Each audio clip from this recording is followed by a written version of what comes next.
Selama 6 tahun terakhir, jalur neraka Parung Panjang sudah menewaskan hingga ratusan jiwa. Ini hancur, paha kiri hancur. Akibatnya, jalan menjadi rusak, polusi debu. Pernapasan pasti ganggu. Tak hanya warga, pengemudi truk pun mempunyai kendala. Banyak pungli jalan. Sampai kapan carut-marut ini bisa terurai? Saksikan hanya di Indonesiaku sesaat lagi.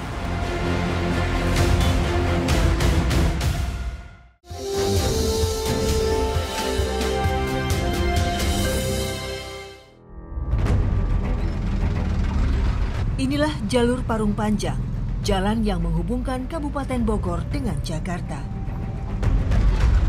Tingginya volume truk tambang berbobot berat yang melintas membuat jalan menjadi rusak.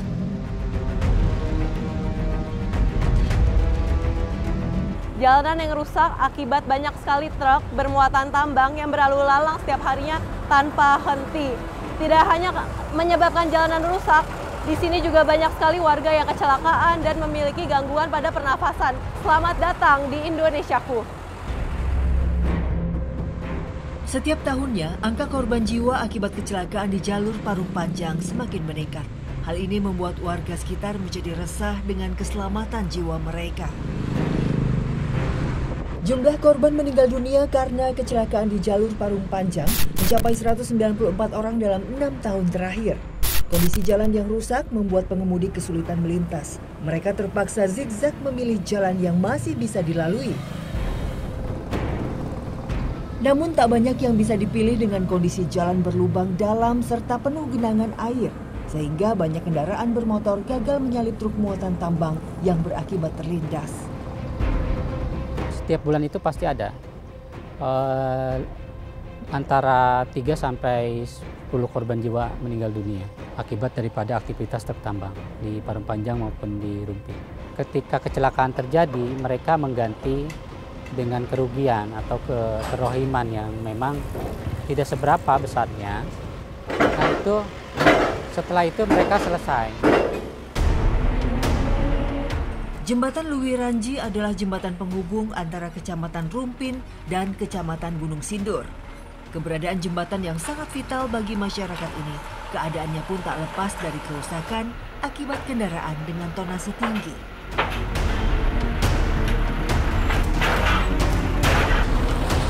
Warga meresahkan carut-marut keadaan jalan Parung Panjang. Dinas Perhubungan Kecamatan Bogor pun membangun portal.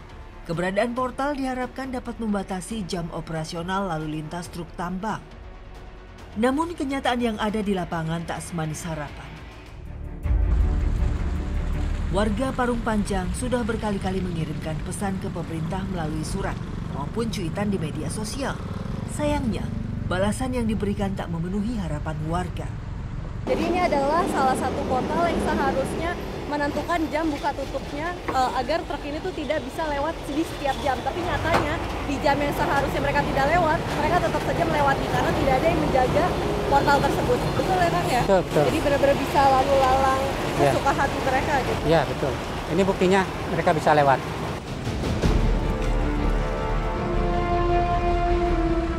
Bahkan perharinya terdapat 3.000 truk bermuatan tambang yang melewati jalanan ini. Padahal jalanan ini adalah jalan kabupaten atau jalan kelas 3. Pada kenyataannya, selama truk tambang masih beroperasi tanpa batasan jam, ancaman nyawa akan selalu menghantui warga.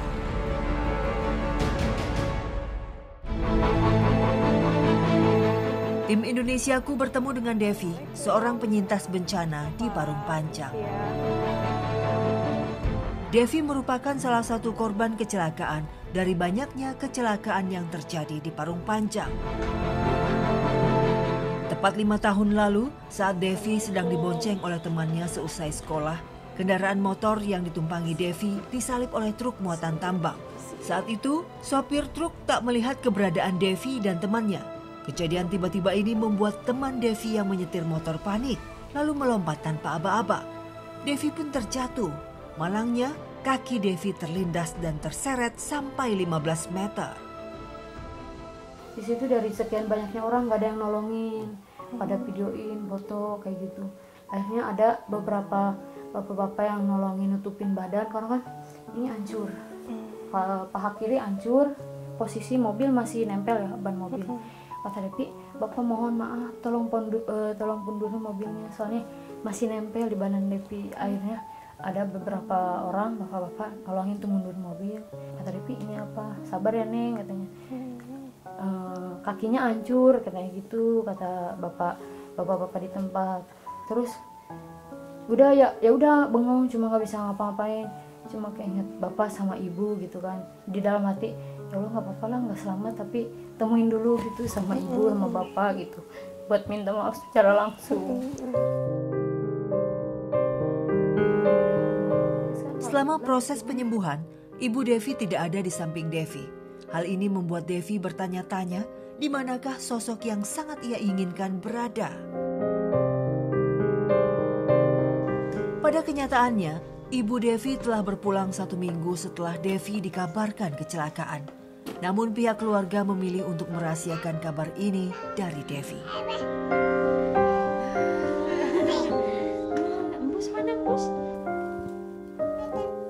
Siapa ini yang meninggal gitu, keluarga Devi kok gak ada yang ngasih tahu gitu. Akhirnya pas dibuka dibaca, ternyata Ibu Devi yang meninggal. Terus kan adik juga, karena tetangga juga semua kayak dirahasiain buat gak ada yang ngungkit-ngungkit ibu. Akhirnya adik pada kabur dulu nih, takut ditanya-tanya. Soalnya kan kata bapak kalau belum bisa jalan jangan dikasih tahu dulu. Nah setelah itu pas dibaca, kok Devi sampai selama ini nggak tahu gitu, nggak dikasih tahu. Walaupun ada bapak tapi kan tetap aja gitu, posisi Devi kan lagi benar-benar membutuhkan ibu, tapi ibu malah ninggalin Devi. Setelah mengetahui kabar duka itu, Devi bertekad lebih kuat untuk sembuh. Semua itu dilakukan demi mendatangi makam ibunya. 2 tahun lamanya, Devi melalui proses penyembuhan di rumah sakit. Masa ini menjadi masa paling kelam di hidupnya, membuat Devi putus asa dan terpikirkan untuk mengakhiri hidupnya. Kondisi Devi yang membuatnya tidak aktif secara fisik menyebabkan adanya batu besar di kandung kemih. Harus melakukan operasi berupa laser agar keadaan tidak memburuk. Kini kondisi Devi sudah lebih baik dan pelan-pelan mulai beraktivitas di rumah.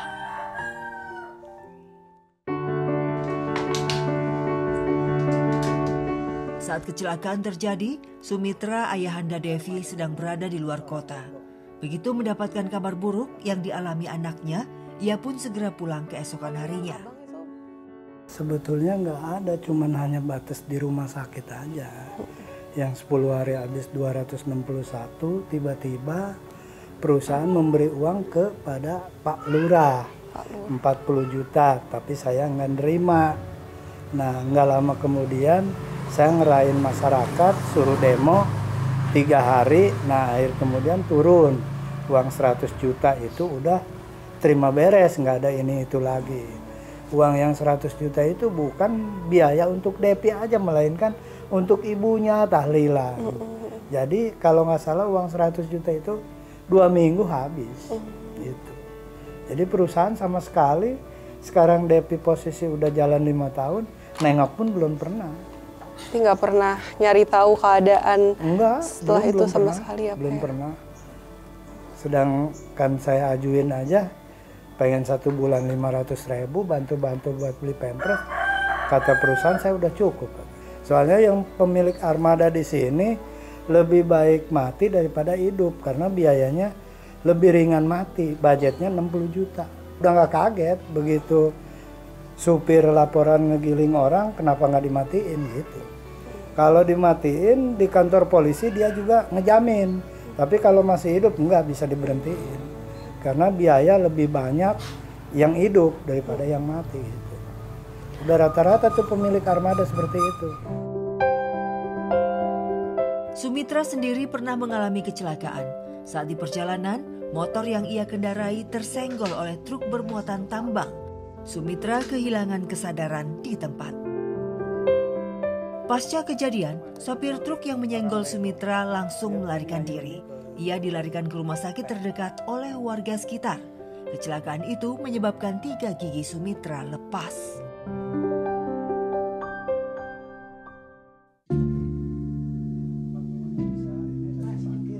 Devi dan ayahanda berusaha tetap tegar menjalani hidup.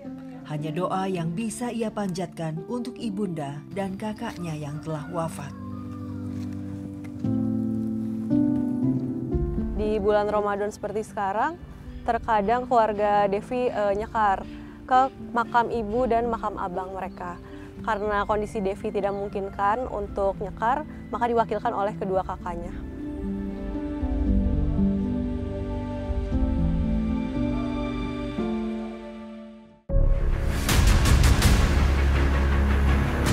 Wilayah Parung Panjang bukan satu-satunya wilayah yang terdampak. Kami bergeser ke Rumpin untuk melihat keadaan sekitar. Selain Parung Panjang, di sini tempatnya di Rumpin, di sini juga kondisinya parah sekali karena dalam 1 menit saja pasti selalu ada saja truk bermuatan tambang yang berlalu lalang. Dan ini debunya juga tebal sekali ya, setiap ada truk yang lewat pasti debunya langsung berhamburan ke udara.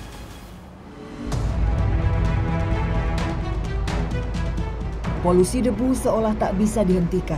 Selama truk tambang masih melintas, maka warga harus rela membersihkan rumah setiap jam. Situasi ini mau tak mau dilakukan para pedagang yang terletak di pinggir jalur Parung Panjang. Kalau selama jualan gitu suka terganggu nggak sih Bu? Misalnya kayak tiba-tiba batuk-batuk atau pilek itu gangguan pernafasan atau mungkin kelilipan, kan ini benar-benar di pinggir yang sering kelilipan ya Ibu ya. Kalau di pernafasan gitu Bu? Di pernafasan batuk pilek gitu sering juga? Nah, paling pilek-pilek aja. Ini debunya banyak sekali Ibu ya? Iya. Bahkan ini pasti Ibu sering sekali ngelap ya Ibu ya, tapi pasti kan karena di pinggir jalan, truk terus-menerus datang gitu, jadi debunya tetap saja ada. Nih, jadi saya baru megang bisa dilihat debunya tuh. Hitam sekali tangan saya karena debu-debu dari kelapa ini.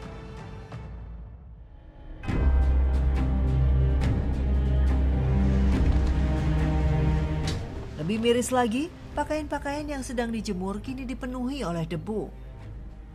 Jadi untuk menjemur baju saja di sini tuh tidak bisa seperti menjemur baju pada umumnya ya, karena meskipun ada cahaya matahari tapi debunya itu terus-menerus datang. Dan itu debunya paling terlihat di baju warna hitam, bisa dilihat nih, ini adalah partikel debu-debunya. Dan kalau disibakan itu tuh pasti debunya terbang, jadi ini sangat prihatin sekali. Aas sudah bertempat tinggal di sini sejak ia kecil. Namun beberapa tahun belakangan, truk bermuatan tambang ramai melewati jalanan di depan rumahnya.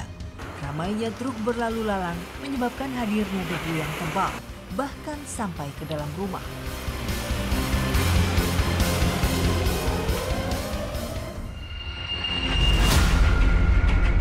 Meskipun kondisi di Parung Panjang dan Rumpin sudah banyak dikeluhkan oleh warga, di sisi lain terdapat warga yang diuntungkan oleh keberadaan tambang.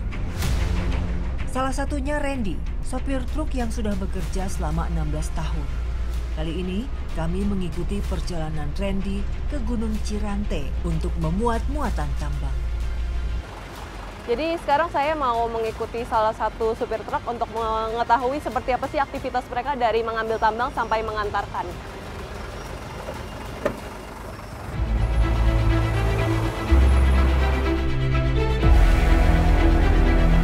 Jadi saat ini saya sedang bersama Kang Reddy dalam perjalanan menuju tempat untuk mengambil muatan tambang. Dan untuk di jalan ini juga tidak terlalu nyaman ya, karena suasana di dalam truk ini juga cukup panas. Belum lagi jika ada truk-truk lain yang melintas itu debunya kerasa bahkan terbang ke dalam gitu. Kalau sebagai supir truk gini Kang, kesulitannya apa sih Kang? Itu banyak pungli jalan. Biasalah warga itu yang ada yang 2.000, ada yang 5.000. Warga kadang sering protes ya Kang ya soal truk tuh lalu lalang nonstop gitu. Debu-debu nih warga suka demo tuh, pengen disiram jalannya. Banyak debu ini disiram sama warga. Kalau sehari-hari ini upahnya berapa sih Kang? 100.000 lah. 100.000 ya? Kalau nggak ada kendala di jalan. Kalau ada kendala mungkin bisa kurang lagi ya? Macam pecah ban itu, satu ban itu nambah 50.000. Bisa 50.000 kalau pecah ban. Keluh kesah Randy hanya bisa ditelan dalam hati. Ia sadar keberadaan truk tambang menjadi sumber masalah bagi warga sekitar. Namun Randy harus tetap menghidupi keluarganya dari membawa hasil tambang dengan truk yang dikemudikannya. Hanya keterampilan ini yang ia bisa untuk mencari nafkah. Ia pun berharap ada regulasi dan jalan keluar yang sama-sama menguntungkan baik untuk warga maupun pengendara truk.